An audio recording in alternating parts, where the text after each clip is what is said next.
It was the beginning of the semester when I moved into the hostel. The air was thick with the scent of damp concrete, and the corridors echoed with the nervous energy of students settling into their new routines.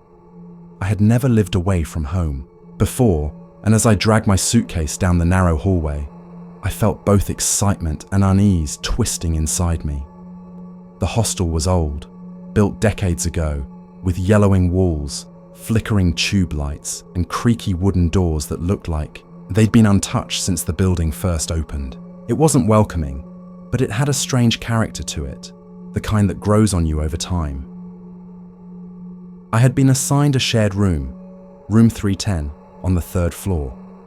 When I reached the door, it was already slightly open, swinging gently, as if someone had just walked in before me. I pushed it open and peeked inside. It was a typical 2-bed hostel room, a metal bunk bed on one side, 2 old wooden wardrobes, a study table by the window, and a single ceiling fan spinning slowly overhead. One side of the room looked lived in. The bed was made, and a few books were stacked neatly on the table. A backpack rested against the wall. The other side was empty. Mine. The warden had told me that my roommate, Arif, had already been staying there for a few months. I found it a bit odd that he wasn't around to greet me, but I figured he might be in class or out with friends. I unpacked my things in silence, glancing occasionally at the closed wardrobe on his side. It felt strange, moving into a space that someone else had already made their own. Still, I tried to settle in as best I could. That night, I finally met Arif. It was nearly 10 p.m. I was lying on my bed, scrolling through my phone when the door creaked open. A tall, thin guy with deep-set eyes and a pale complexion walked in, nodded at me briefly, and went straight to his bed without a word. He didn't smile, didn't introduce himself, just sat down, pulled his blanket over himself, and turned to the wall. I waited for him to say something, but he never did. I assumed he was just tired, or maybe not the talkative type. Some people just like to keep to themselves, right? Over the next couple of days, I tried to make small talk, but Arif never really engaged. He would nod occasionally, sometimes mumble something under his breath, but mostly, he just stayed quiet. He didn't attend orientation sessions, and I never saw him in the mess hall. He was always in the room, either lying on his bed or staring out of the window. He didn't seem to go out much, and if he did, he always managed to be gone when I wasn't around. It was like we were living on separate timelines, even though we shared the same room. Despite his cold demeanor, there was nothing particularly threatening about him, at least not at first. But there was something strange, something I couldn't quite put into words. A heaviness in the room whenever he was there, a feeling that the air grew colder around him. I told myself it was probably just the stress of adjusting to hostel life, a new place, unfamiliar people. Everyone feels a little paranoid in the beginning. Still, I couldn't shake the feeling that something was off. That first week, I hardly slept, not because of noise, but because of silence. A deep, unnatural kind of silence that filled the room even when the fan was spinning and cars were passing outside. I'd wake up in the middle of the night for no reason and find Arif lying perfectly still, facing the wall. His breathing would be so shallow, I'd sometimes wonder if he was even awake or alive. Arif's presence in the room quickly became something I couldn't ignore, even though he barely spoke a word. There was a strange rhythm to his behavior that didn't match anything I had experienced before. Every morning, I would wake up to find him already lying on his bed, staring at the ceiling, completely motionless. He wouldn't move, wouldn't blink, and he never responded to my greetings. I tried not to let it bother me. Maybe he was going through something. Maybe he was shy, or depressed, or just didn't want to interact. But it was hard to ignore how unsettling it felt, waking up every day next to someone who acted more like a shadow than a person. The weirdest thing was that I never saw him leave or enter the room. He was just always there. I'd go to class in the morning, come back in the afternoon, and he'd be in the exact same position I left him in. Sometimes lying down, sometimes sitting at the window, staring outside like he was waiting for someone. I started to wonder when he ate, or if he even did. There was no sign of snacks or food packets on his side of the room. No dishes, no smell of food.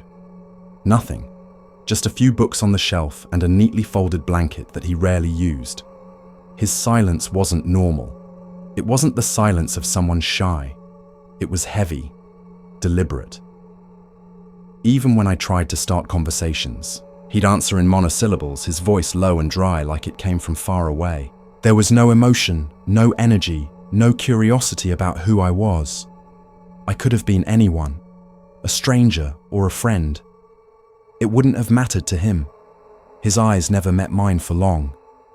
When they did, they were blank, like there was something missing behind them. Not sadness, not anger, just nothing. He never used the bathroom when I was around. I found that odd at first, but I figured maybe he waited until I left. But then I started to notice that I never heard the flush, never heard the sink run, never heard the door open or close at night. And yet, he was always clean. His clothes were neatly folded, his bed was always tidy, and there was never any mess around him. Too clean, in fact. Almost like nothing in that space had been touched in months. The dust around his wardrobe collected differently, like it wasn't being disturbed at all. Late at night, I'd often wake up without knowing why. The room would be dim, only lit by the streetlight outside filtering through the old, stained curtain. And every time, without fail, I'd feel like I was being watched. Sometimes, I'd catch a glimpse of Arif sitting at the edge of his bed, staring directly at me, his face calm but unreadable, like he was studying me or waiting for something. When I'd shift or sit up, he'd look away slowly and lie back down, like nothing had happened. I convinced myself I was imagining it. Maybe I was just sleep deprived. Maybe I was being paranoid, but the feeling wouldn't go away. The strange energy around him began affecting me. I started avoiding the room during the day, spending more time in the library, in the cafeteria, or just wandering around campus. I didn't know how to explain it to anyone without sounding crazy. After all, Arif hadn't done anything wrong. He hadn't spoken rudely. He hadn't threatened me. He was just strange, detached from everything around him, like he was part of the room, not a person living in it. My other hostel friends had never seen him. They thought I was joking when I said I had a roommate. One of them even laughed and said, "You always come alone. I thought you had the room to yourself." That stuck with me longer than I'd like to admit. It didn't take long before the small, inexplicable things started happening. At first, I tried to rationalize them. Hostel life is chaotic. Things move around, people borrow stuff, or maybe I was just being forgetful. But deep down, I knew something was wrong. It began with the little things, the kind of things you'd usually brush off. I would place my books on my desk before leaving for class, and when I'd return, they'd be stacked differently or placed upside down. Once, I found my notes from an entirely different subject neatly arranged on top of my laptop. Even though I hadn't touched them in days, it felt like someone was going through my stuff. But I kept the room locked every time I left, and Arif was always there when I returned. Then there were the sounds. Subtle at first. Footsteps when I knew Arif was lying down. The soft creak of the wardrobe door opening in the middle of the night. I would lie there, frozen under my blanket, staring at the ceiling, pretending not to hear. Sometimes it felt like the footsteps circled my bed, slow and deliberate, like someone was pacing just inches away from me. I'd wait for them to stop, afraid to open my eyes, too terrified to move. One night, I was jolted awake by the sound of whispering. Faint, but clear enough to make out that it wasn't just the wind or the building's usual creaks. I turned slowly toward Arif's bed. He was sitting up, facing the wall, murmuring something under his breath in a language I couldn't recognize. It didn't sound like any regional dialect or common tongue. It was rhythmic, almost like chanting. His voice was low and raspy, and he didn't seem to be aware of me watching him. After a few minutes, he stopped and lay back down, As if nothing had happened, I wanted to ask him about it the next morning, but when I opened my mouth, I couldn't find the words. A part of me didn't want to hear his answer. Another time, I woke up to find my chair facing the bed instead of the desk. A small thing, but unsettling in a way that made my skin crawl. I distinctly remembered pushing it under the desk before I went to sleep. It wasn't just out of place. It was pointed directly at where I slept, like someone had been sitting there, watching me. I checked with the warden and even asked around if anyone had keys to my room. No one did, and Arif never mentioned anything. He just sat quietly on his bed, flipping through the same book every day, though I never saw him actually read it. My dreams started getting worse too, vivid nightmares that left me drenched in sweat. In them, I'd see the room exactly as it was, but with something lurking in the corner. Sometimes, I'd see Arif standing over my bed, his face blurred, whispering the same strange words I'd heard before. And every time I tried to scream, no sound came out. I'd wake up gasping for air, only to find him lying still, unmoved, as if he hadn't stirred the entire night. The worst part was the growing feeling of being watched. Even when Arif wasn't in sight, even when he appeared to be asleep, I felt eyes on me. The kind of stare that makes the hairs on your neck rise. It wasn't just paranoia anymore. The room had changed. The air was heavier. The corners seemed darker. I started keeping the lights on at night, but that only made the shadows shift in more unsettling ways. And through it all, Arif remained the same, silent, distant, almost like he wasn't really there.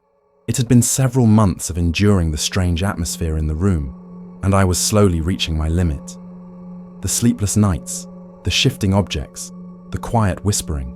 I had kept it all bottled up, afraid to speak about it to anyone, in fear they'd think I was losing my mind. Arif remained as distant as ever. His behavior hadn't changed. He still barely spoke, and when he did, his words were short, almost lifeless.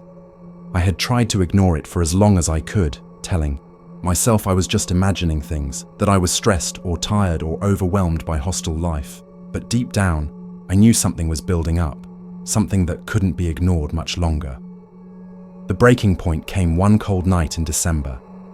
I remember the exact feeling in the air, thick, cold and still, like the world outside had stopped moving.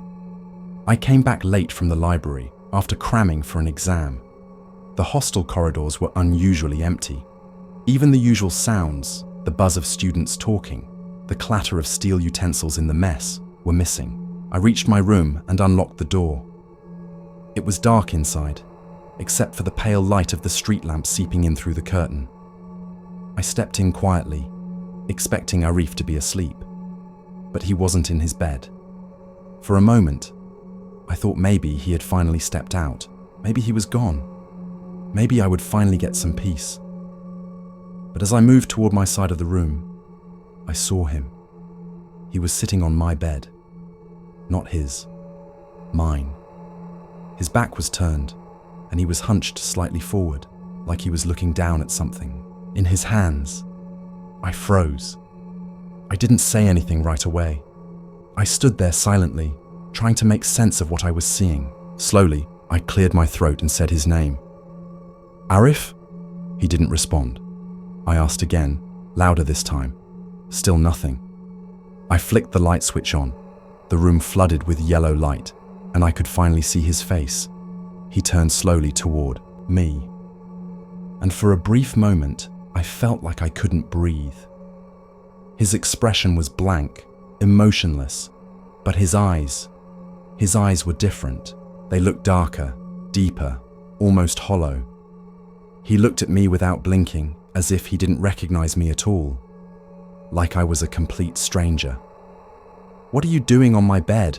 I asked, my voice trembling despite my best effort to stay calm. He didn't answer, just kept staring. Then suddenly he stood up. Without saying a single word, he walked past me and sat back on his own bed, as if nothing had happened.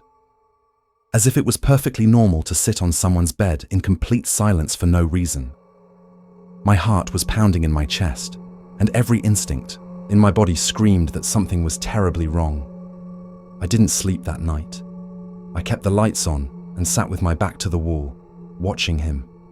He didn't move for hours, just sat there, eyes open, staring ahead at the door. The next day, I went straight to the hostel warden. I didn't plan to. I just snapped. I told him something was wrong with my roommate, that he was acting strange, that I hadn't seen him eat or leave the room in weeks, that he sat on my bed in the middle of the night, without a reason. The warden looked at me with a strange expression, one that I didn't quite understand at first. A mixture of confusion, hesitation, and something else. Something like fear. He didn't say anything for a few seconds. Then he asked me one simple question, one that I couldn't make sense of right away. He said, "Are you sure you know who your roommate is?" That question from the warden kept echoing in my head for days. "Are you sure you know who your roommate is?" At first, I laughed it off nervously, thinking he was just being sarcastic, or trying to tell me that I didn't really know Arif because I never bothered to talk to him properly. But the look in his eyes said otherwise. It wasn't just a rhetorical question. It was something deeper, something he wanted to say but couldn't bring himself to. I walked away from his office with a chill crawling up my spine, one that never really left.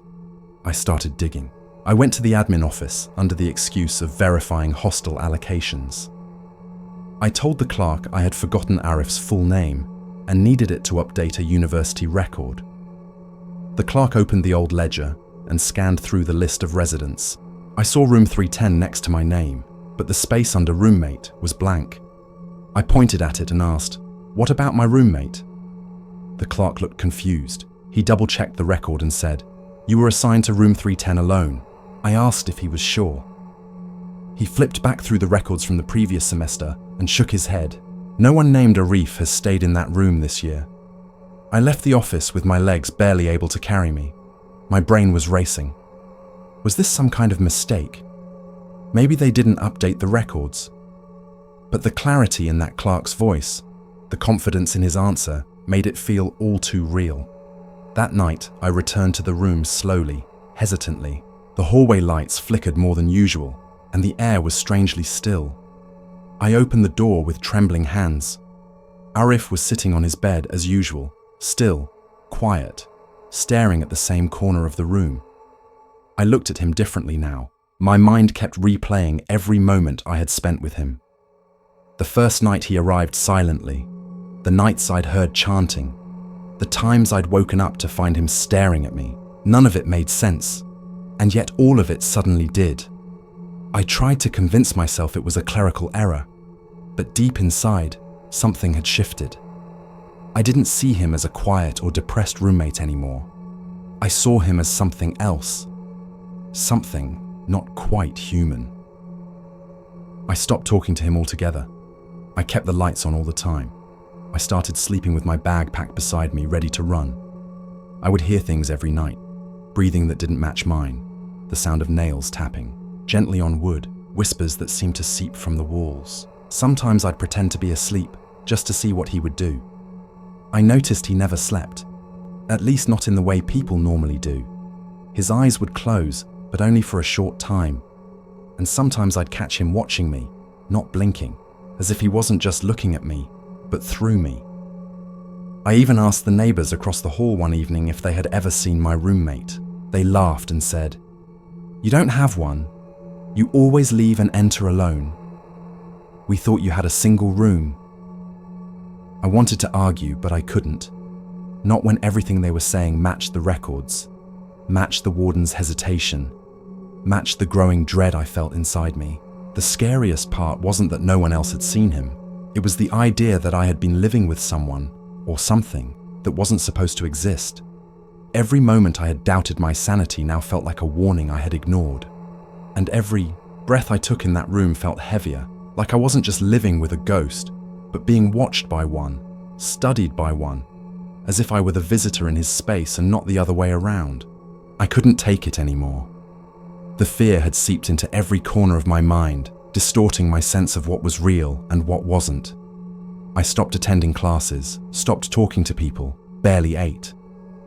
All I did was exist inside that room, too terrified to sleep, too scared to leave for long. Every sound became a trigger. Every shadow looked alive. I started to question whether I was losing my mind completely, but no matter how much I tried to convince myself it was all in my head, deep down, I knew the truth. I had been living with something unholy, something that had no place among the living. One night, everything changed. It started like all the others, silence so thick it felt like the air itself was holding its breath. I sat on my bed, eyes wide open, hugging my knees. Arif sat on his bed too, but that night something was different. He wasn't still. He was rocking gently, back and forth, like someone humming to a rhythm only he could hear. His hands were clasped tightly together, and he kept muttering something under his breath. I couldn't understand the words, but they felt ancient, heavy and full of pain. I turned away, hoping he'd stop, but the muttering grew louder, more frantic. I looked back and saw that he was no longer on the bed. He was standing, facing me. His face was pale, almost glowing in the dim yellow light, and his eyes were wider than I had ever seen them. There was no expression, just those lifeless, bottomless eyes locked onto mine. I couldn't move, couldn't breathe. My heart thudded so loudly in my ears, it drowned out everything else. Then he took a step forward, and another. I pressed myself against the wall, whispering prayers I hadn't said in years. He stood right in front of me now, so close I could see the faint shimmer of something unnatural in his eyes. Then he opened his mouth. No sound came out, just a gasp, long, drawn out, like something trying to suck the air from the room. The lights flickered. The temperature dropped. I could see my own breath forming mist in the air. And then, finally, he spoke. "You shouldn't be here." His voice didn't sound like his. It was deeper, distorted, echoing in a way no human voice could. I shut my eyes, hoping it would all vanish, that I'd wake up and find myself alone. But when I opened them, he was still there. Except something was wrong with his body now. His limbs looked longer, stretched unnaturally, and his shadow on the wall behind him moved even though he stood still. The room spun around me. I dropped to the floor, shaking uncontrollably. The last thing I remember from that night was the feeling of being surrounded by a coldness I can't describe, like death itself had stepped into the room. The next morning, I woke up on my bed, alone. Arif was gone. His bed was perfectly made, untouched. His bag was missing. His books were gone. It was as if he had never been there. I ran to the warden again, trembling, barely able to form a sentence. He looked at me like he had expected this. He didn't ask any questions this time. Instead, he said he'd arrange for me to be shifted to another room. Before I left, I went back to room 310 one last time. Something compelled me to check one thing. I pulled the mattress off Arif's bed and looked underneath. Carved into the wooden base were dozens of symbols, circles, eyes, jagged lines, some bleeding into each other like a ritual that had gone on for years. In the center of all of them was a name, my name, scratched into the wood so deep the edges were splintered.